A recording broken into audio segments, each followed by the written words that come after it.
बोले सत्य सनातन धर्म की जय।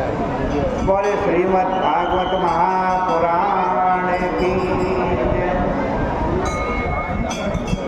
पतित पावनी कलिमल हारिणी मोक्षदायिनी मंगल कारिणी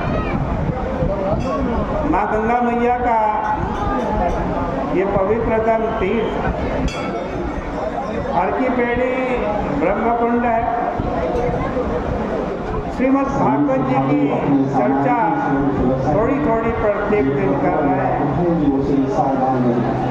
श्रीमद् भागवत जी के दसम स्कंद का 29वां अध्याय चल रहा था।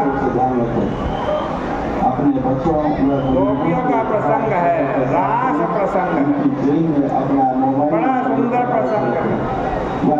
गोपियाँ सभी विषयों का त्याग करके, हर परिवार का त्याग करके भगवान से मिलने के लिए आई। लेकिन भगवान ने उनसे पूछ लिया, तुम यहाँ क्यों आए? अपने घर वापस हो जाओ, पतियों की सेवा करो, अपने बच्चों की सेवा करो, घर परिवार की सेवा करो।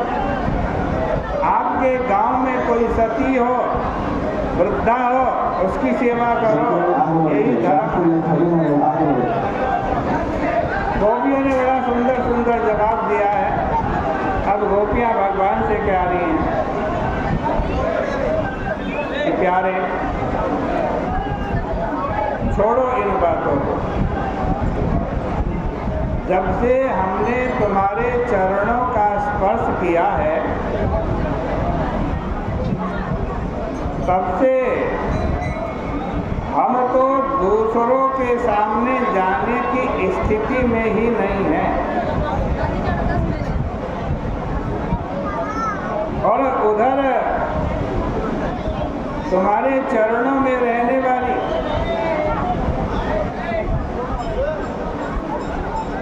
आज जो लक्ष्मी जी हैं,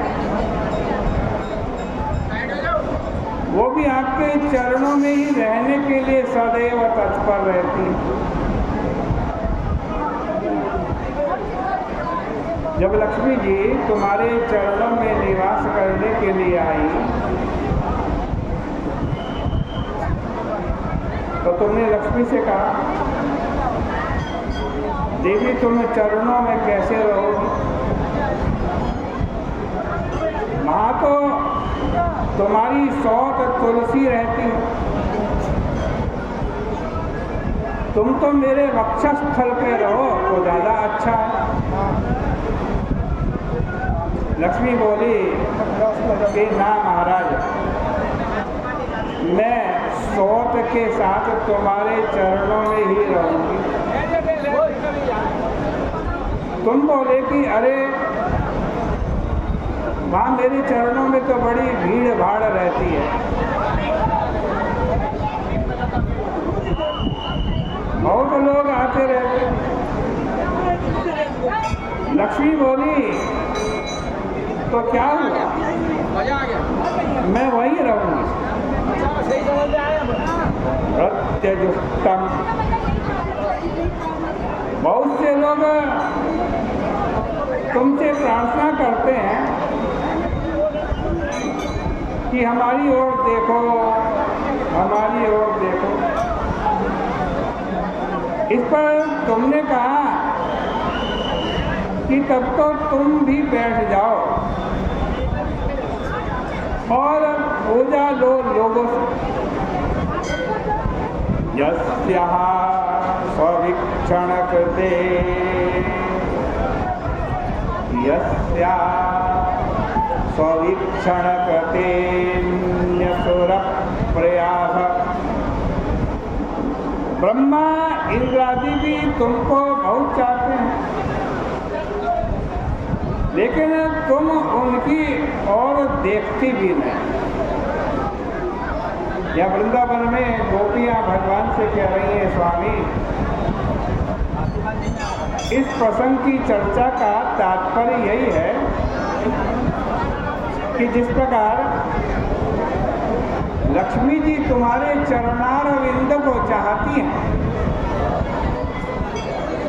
उसी प्रकार हम तुम्हारे चरणों में आए हैं। अपने अपने घर बार छोड़ करके तुम्हारी उपासना की आशा से तुम्हारे पास आए।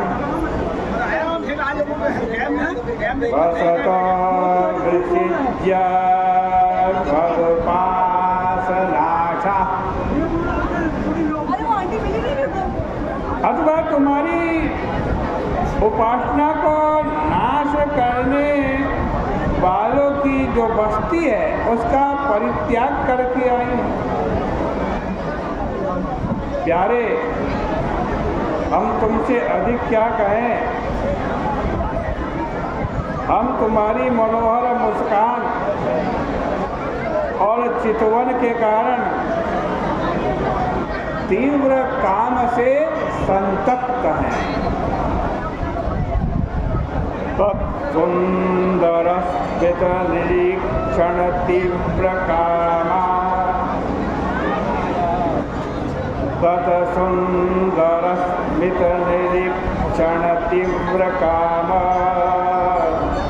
तप्तात्मना पुरुष भूषण देहि दास्यम्। गोपियां कह रही हैं भगवान से, यहाँ देखो, जब तक ईश्वर के प्रति तुम्हारे हृदय में इस कामना का उदय नहीं होता कि हम ईश्वर को प्राप्त करें, तब तक आपकी सारी साधनाएं कामना के विरुद्ध हो जाती और मनुष्य को आगे नहीं बढ़ने देती।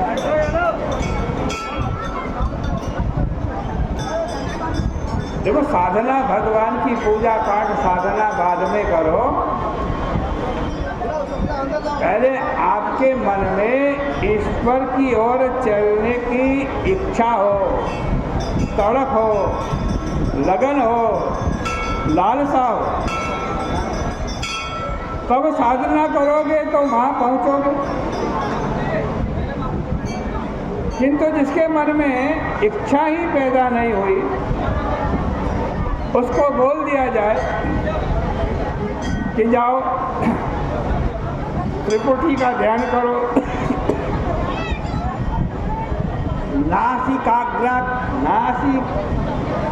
नासिकाग्र का निरीक्षण करो, तो क्या होगा? जिसको ईश्वर को पाने की इच्छा ही नहीं है और क्या करेगा? उसने यदि साधना कोई प्रारंभ भी कर दी तो उसमें रुकावट पड़ेगी। अरे भाई, पहले ये निश्चय कर लो कि कहाँ पहुँचना है,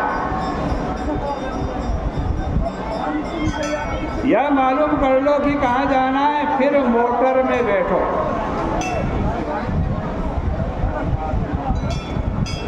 ये पता ही नहीं आपको कहाँ जाना है, आप मोटर में बैठ गए, गाड़ी में बैठ गए, मोटर में बैठ करके सो जाओगे और मोटर कहीं चलेगी नहीं। ये इच्छा ही क्या है? इच्छा ही ड्राइवर है, इच्छा ही ड्राइवर है और संकल्प ही मोटर को चला करके गंतव्य की ओर ले जाता है। गोपियां कहती हैं कि हे पुराण पुरुष, पुरुष भूषण, तुम्हारा मुखारविंद जिस पर अलकें लटकी हुई हैं और कुंडल श्री जो गंडस्थल का यानी गालों का स्पर्श कर रहे हैं,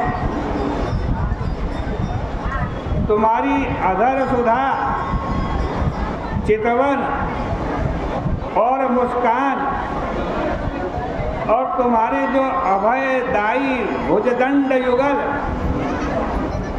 जो अर्थ काम मोक्ष चारों पुरुषार्थ को प्रदान करने वाले हैं, और तुम्हारा वक्षस्थल जिस पर लक्ष्मी जी विलास कर रही हैं, इन सबका दर्शन करके हे गोविंद हम तो तुम्हारी दासी हो गई हैं। त्रिलोकी में कौन ऐसी स्त्री है जो तुम्हारे इस रूप को देखकर और तुम्हारी बंसी की ध्वनि को सुनकर के मोहित ना हो जाए, आपके चरित्र से विचलित ना हो जाए। जब गाय, द्विज, द्रुम और मृग तक तुम्हारी बंसी ध्वनि सुनकर तथा तुम्हारे रूप को देख करके मुग्ध हो जाते हैं, तब हमारा अनुरक्त होना कोई बड़ी बात नहीं है गोविंद, कोई बड़ी बात नहीं है। तुम तो सबके कष्ट हरण करने के लिए प्रकट हुए हो,